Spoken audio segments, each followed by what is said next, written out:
I'm Richard Royal from Seattle, Washington.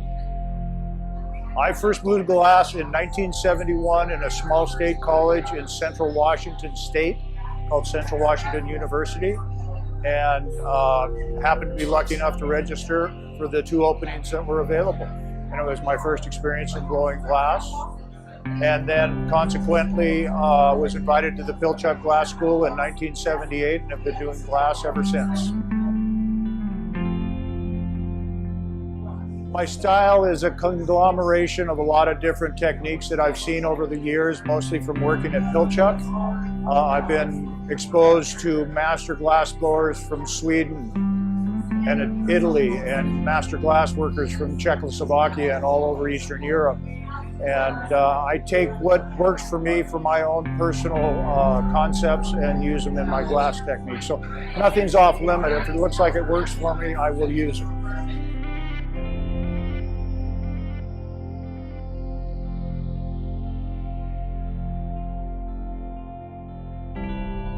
The piece I made today, I call them optic lens pieces.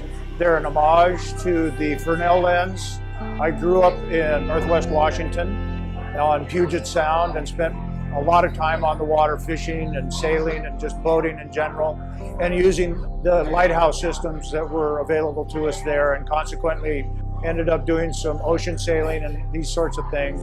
I've always been fascinated with the Fresnel lens. It was just such a cool glass piece, and I kind of stumbled on this technique that I use to make them. It's a really pretty straightforward, offhand blowing technique, but it just lends itself. So in the end, when the piece is finished, it has a lot of qualities that are similar to the Fresnel lens. And so that's what I really like about it. There's a lot of optical quality, a lot of optical movement, and I just use a strict offhand blowing technique to make them. So Richie's switching holes because this one's hotter. He wants to get some good heat in there because he's going to inflate it.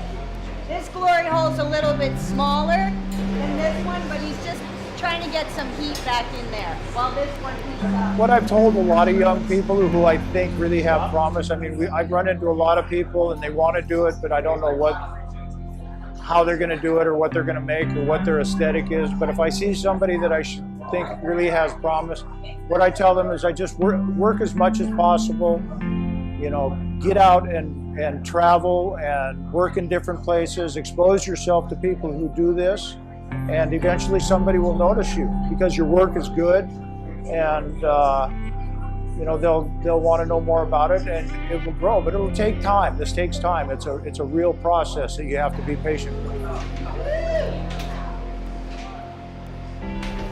My inspiration comes mostly just from daily experiences, things that have happened in my life. And that's more about the aesthetic of my piece.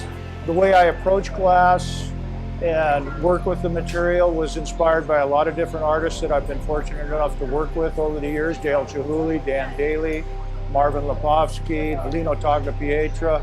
I worked at the Pilchuck Glass School for pretty consistently for probably 20 years and met a lot of really good artists and a lot of really good glass workers, and had the great fortune of being able to work very closely with them and exchange ideas and learn techniques. So I just take all that I kind of put it in a bank somewhere in my brain and draw on it when I need it.